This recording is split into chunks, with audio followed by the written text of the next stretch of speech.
Alphonse Ratteni, je dirige une maison d'enfants à caractère social sur Montpellier qui intervient en particulier pour des grands adolescents puisque la moyenne d'âge à l'accueil c'est 17 ans et nous avons 94 places réparties sur 9 unités différentes. Le principe c'est l'accueil en petite villa éducative mais aussi plus de la moitié de nos accueils sont des studios individuels et on a un secteur insertion de 20 places.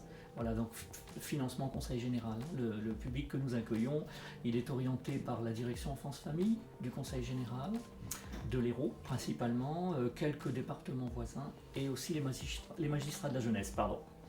Alors j'ai rencontré Initiative en 2013, je ne sais plus dans quelles circonstances, j'étais en contact avec la personne à l'époque qui était ici, la responsable pédagogique des formations de moniteurs éducateurs. Donc je suis entré par ce biais-là, avec quelques interventions au départ dans différents domaines comme la communication orale, la communication écrite. Aujourd'hui, j'interviens aussi sur d'autres domaines, la méthodologie en particulier. J'ai un groupe d'échange sur les pratiques qui comporte plusieurs rendez-vous avec ce groupe. Et je crois aussi j'ai des interventions sur le travail avec les familles en protection de l'enfance.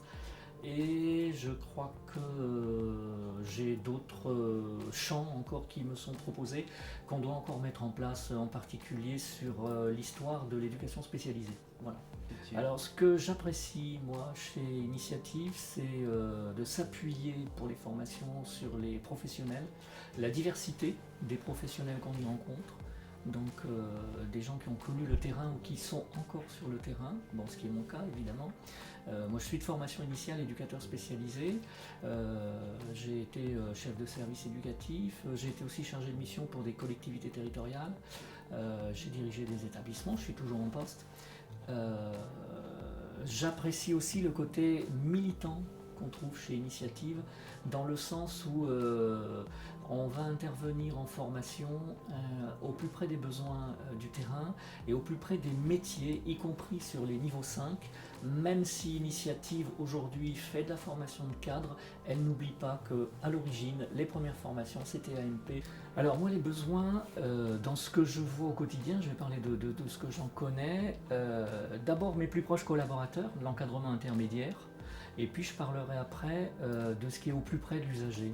Alors pour l'encadrement intermédiaire, j'ai actuellement 3 personnes en formation Café Ruiz. Ce que je constate, c'est que souvent les prises de fonction de l'encadrement intermédiaire conduit ces professionnels à s'interroger sur leurs compétences en termes de gestion.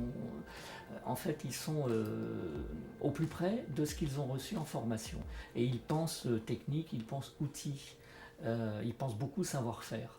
Or, moi je considère qu'une grande question c'est celle du savoir-être, à savoir que la question c'est le management des hommes et des femmes au travail, comment ça s'opère, c'est un travail qui demande une réflexion, c'est une posture professionnelle qui demande de partager un certain nombre de valeurs, qui demande aussi une réflexion éthique et que sans référence, on ne peut pas progresser dans le management et on ne peut pas surtout être dans la bonne posture. La bonne posture, c'est celle du soutien et de l'accompagnement des professionnels.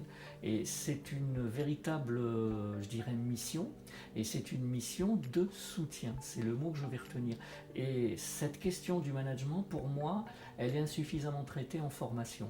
Et insuffisamment en formation de cadre intermédiaire, mais je pense qu'elle l'est aussi insuffisamment sur la formation des directeurs, puisque j'interviens aussi sur la formation des directeurs, et là je constate les manques qui sont pour moi criants. Voilà, ça c'est pour la formation des cadres. Maintenant sur la formation des personnels de pédagogie directe, là aussi ce que j'estime être parfois un manque, c'est l'absence de diversité. C'est-à-dire que le professionnel qui aura fait ses stages dans un univers, s'il connaît la protection de l'enfance, eh bien, il ignore tout du secteur médico-social, du secteur du handicap. S'il est intervenu en établissement, il ignore tout de ce qui se fait en prévention. Ce ne sont que des exemples. Mais cette diversité, elle est nécessaire. Et la diversité, je ne suis pas sûr qu'il la retrouve dans les lieux de formation.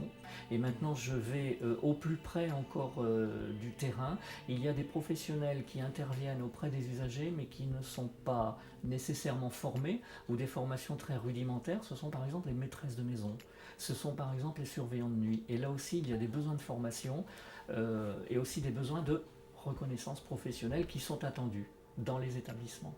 Il s'agit pour moi de construire du réseau, de faire du partenariat renforcé, à savoir que je prends pour exemple la création ou le renforcement d'un secteur insertion à laquelle nous avons procédé historiquement en plusieurs années dans l'établissement où je suis actuellement.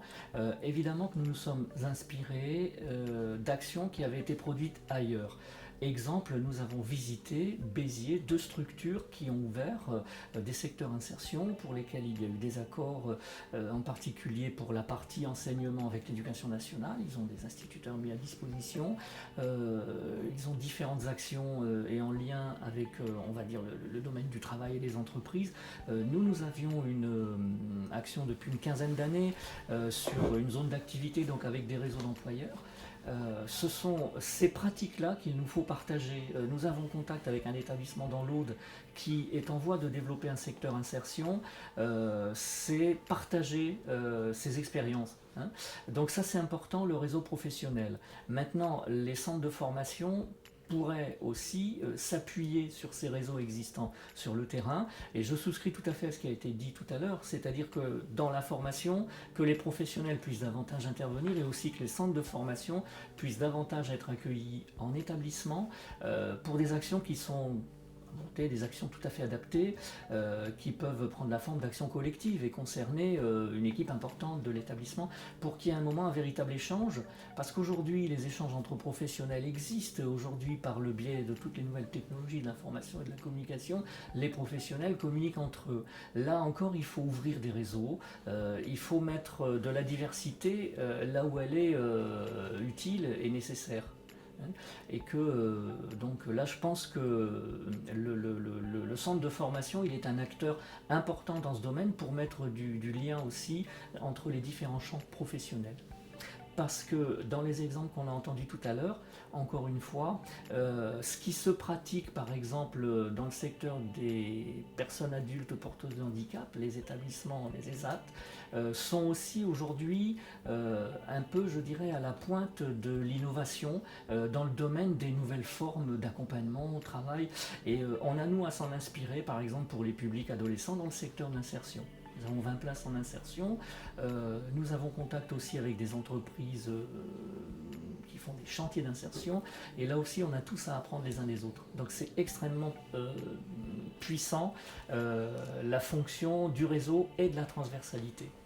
Il y a une offre locale avec des grands opérateurs historiques installés, et Initiative, qui maintenant entre dans sa 3e année à Montpellier, apporte une dimension supplémentaire qui est une dimension nouvelle, qui apporte une caractéristique qui lui est spécifique, puisque j'ai parlé tout à l'heure de l'engagement qu'on ressent très bien militant pour développer, soutenir la formation des personnels de pédagogie directe, puisqu'à l'origine Initiative était sur la formation des AMP, jusqu'à maintenant des formations de cadre. Donc c'est quelque chose qui est tout à fait aujourd'hui nécessaire dans notre univers local. Hein, et c'est important, bien sûr.